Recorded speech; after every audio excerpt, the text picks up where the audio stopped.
Step 2 of the leave it progression requires a leash because I don't want him to be able to get the treat that I'm going to throw on the floor, but I do want it to be very tempting for him to want to get the treat on the floor.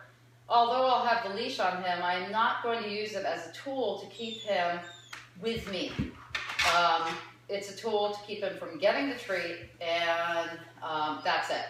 So I don't want to pull back on him or anything. In fact, once the exercise starts, I will likely drop the leash. So I'll hold the leash nice and short, blatantly drop the treat on the floor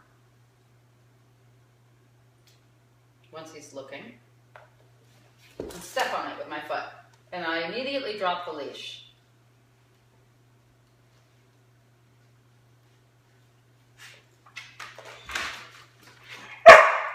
It's very typical for a dog to dig at my foot, wanting to look up into my eyeballs. Because I just did step 1 of the leave it progression with him, I did not warm him up with eye contact. I've already done a lot of eye contact. Good boy. Ow. He just grabbed the treat really hard because he's conflicted.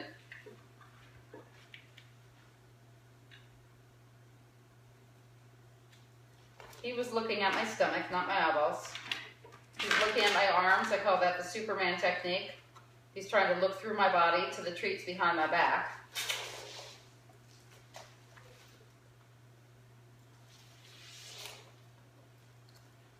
When he went off to Pippi, I made it a little harder revealing the treat just to remind him that it's back there. But what I really want him to do is look back up into my eyeballs. Yay, good boy.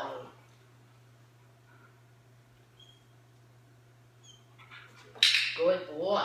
Turning him away from the treat so he doesn't associate the treat that I'm giving him with the treat on the floor. I'm turning it away so he's associating the treat that I'm giving him with the eye contact that he gave me.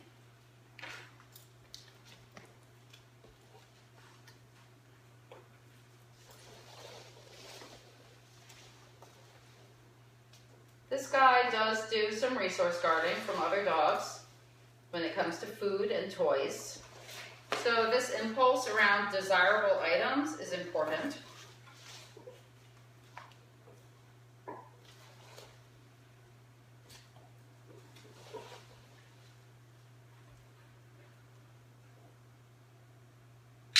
Good boy. Have to be quick.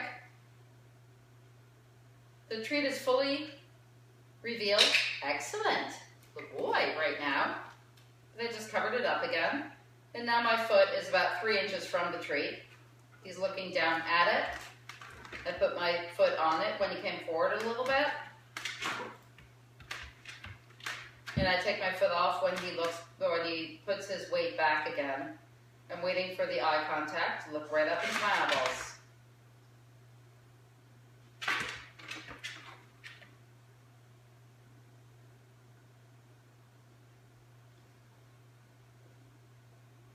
This is hard for him. He loves his food.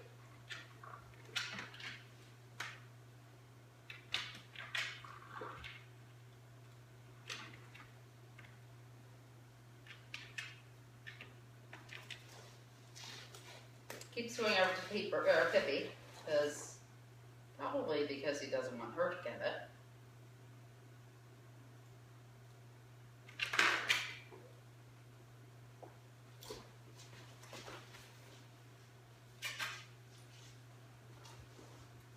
Treat is fully exposed.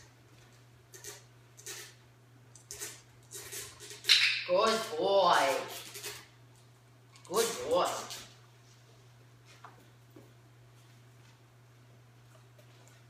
Excellent. Good boy.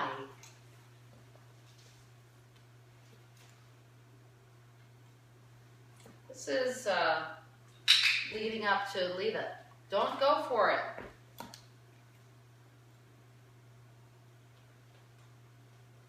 Don't eat that bag while you're out for a walk.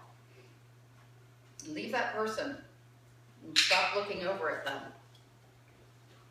Stop giving the dog hard eye contact. Excellent. He's doing a nice job with some self-regulation, moving far back from the treat. Treat is now fully exposed.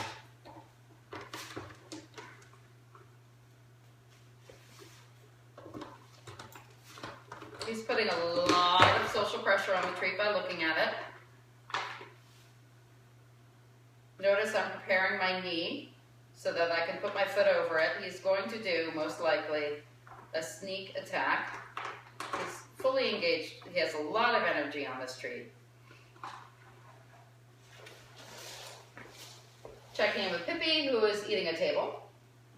Treat is fully exposed.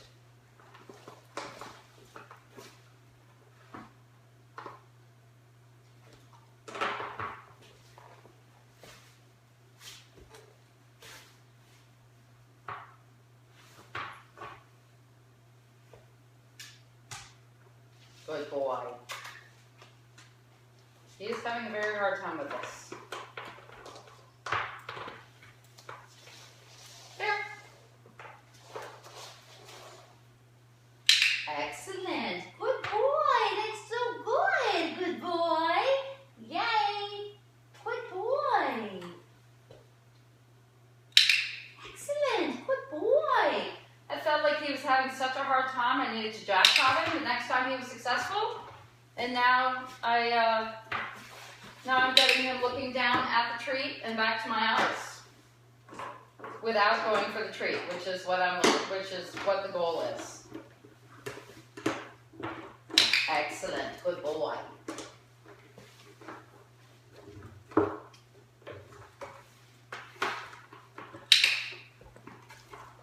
So he just took the treat pretty hard. I think he was a little conflicted because he looked over at Pippi and back to me. When a dog starts taking treats harder, it's an indication of a dog's emotional state. They're just really challenged right now. Excellent. Good boy. Okay. Now I'm going to give this treat to him. I could also put it in my pocket for later. But I do want to be sure that I am picking up the treat and giving it to him, rather than letting him have it, because I've done about 1 minute of work with him not going for the treat. So I don't want him to be confused. Okay, now I can get it, but before I couldn't. If I had smothered the treat all over the floor because it was a crunchy treat, then I would tell him, okay, and tell him, I'm offering this treat to you. I don't want the dog to assume that they can grab things on the floor, because these treats on the floor are representing an ibuprofen, a broken wine glass, something out while they're out on a walk that is just something that could really injure them. So I don't want the confusion of sometimes you can, sometimes you can't.